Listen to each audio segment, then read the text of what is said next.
And during a regular day, I get a phone call from my wife, and she says to me, "You need to come home." And I walk through the door, and my wife says, "It's not your dad, it's your son, Jacob."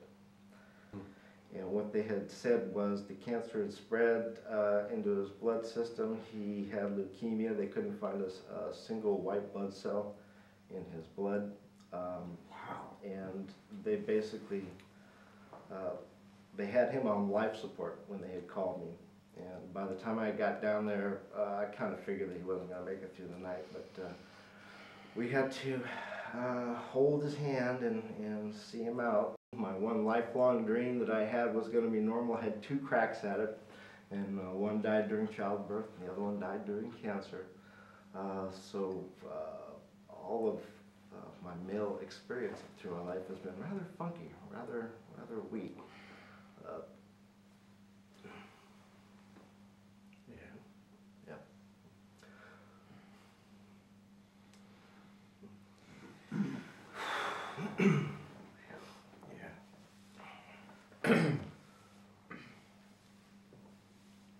How long ago did your son die? That was about 3 or 4 years ago. Okay. It's been 10 years for me. Yeah. In some ways, it's just like yesterday. Yeah. Yeah. And I've worked on it. Yeah. Pretty diligently. Yeah. It's tough.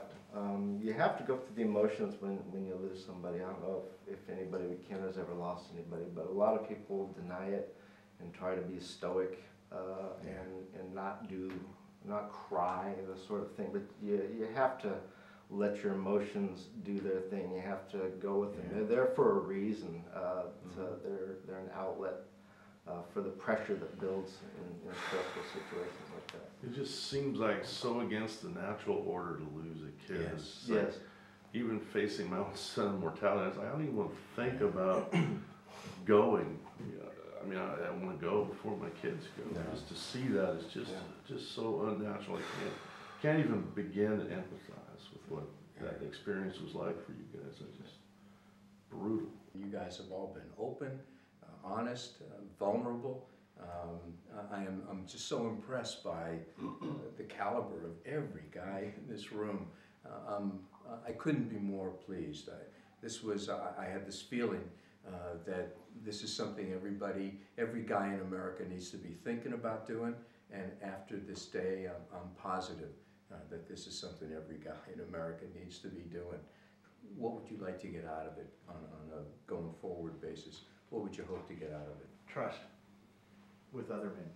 That's been a huge thorn in my side since I was a kid. True friends.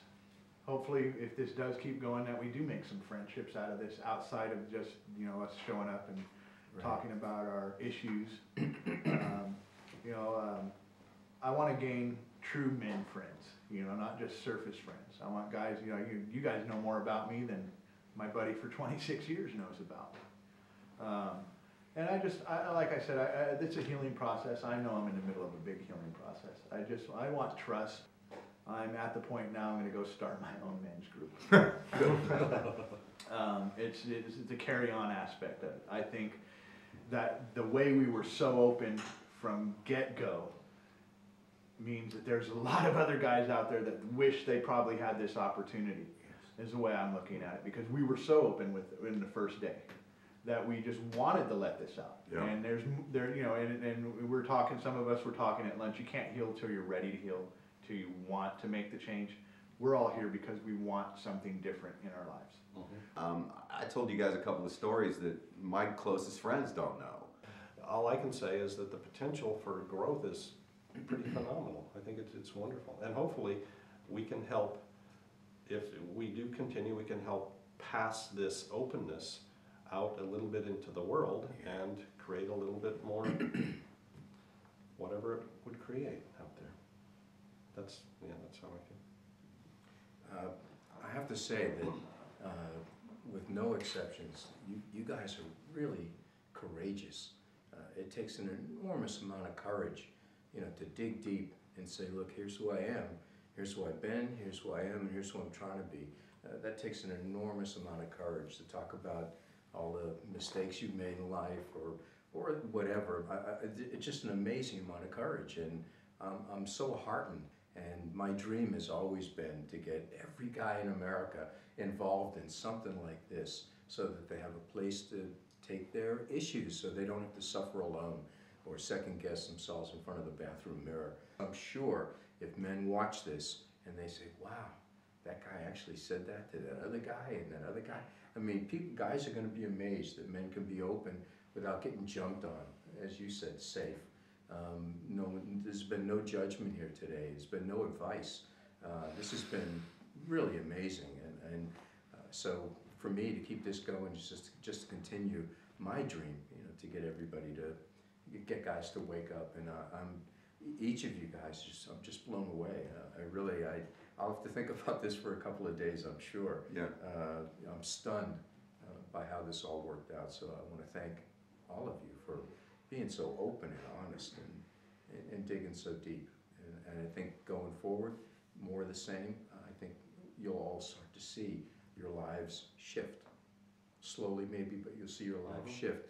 And how you feel about yourselves, and how you feel about each other, and how you feel about men in general. So I'm really heartened. This has been an amazing experience for me. Well, I think my answer is twofold. I can be incredibly selfish about it, or I can be incredibly altruistic about it. And my selfish reason is, what I would like to have happen is this has already created an incredibly safe place where I feel completely comfortable. And there's not many places, to be perfectly honest with you, that I feel completely comfortable. Like I feel at home, like I can be me. This is me. This is it. We've always got other faces and other hats, and we're always putting on a show to some degree or another. And to be able to just come in here and just be safe and just talk about whatever. I mean, it's pretty amazing. It's pretty remarkable. And I don't think I've really had that experience to this degree, especially this quickly in my life. I'm not trade places. I would give this up to put my brother in this chair. I mean that, because he could, once he got over his, fuck you, I don't need anything. And just, it would be remarkable what it would do for him and people like him. And because he is so, I'm a man. And I'll show my emotions. Fuck this. And I'm tough and I'm strong. And yeah, I'm unemployed. And yeah, but he never lets himself be a human being. He never got to be a little boy when he was a kid. And, I just, because he's my only living relation, him and my nephew, both guys, that's where a lot of my energy goes. And I wish he was here. I mean, some people can read a book and go to that place through a book or something. And I can't do that. I need men, and I need women, and I need this discourse, and I need to have this conversation, or I'm not gonna get back.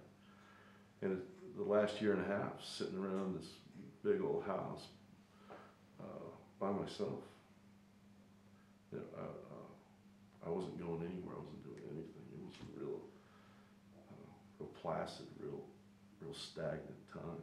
So this is a joyful time for me. I want to thank each one of you guys for that today. At the end of the day, after you've told your story, it isn't as heavy anymore. The load gets lighter every time you tell the story. And that's what I learned over 20 years, that no matter how bad the pain is, if you tell the story enough, it doesn't have the hold on you anymore, and the pain is nowhere near as intense. So men can lighten their loads. An angry guy's angry for a reason. He needs to get together with other men to find out why he's an angry guy. I was an angry guy. I raged. I made people crazy. Why was that? Well, it's because that's what my father had done to me. For a lot of guys, it's the same. Men need to get to the bottom of why they're behaving the way they are, so they stop inflicting it on their wives, their girlfriends, and their children.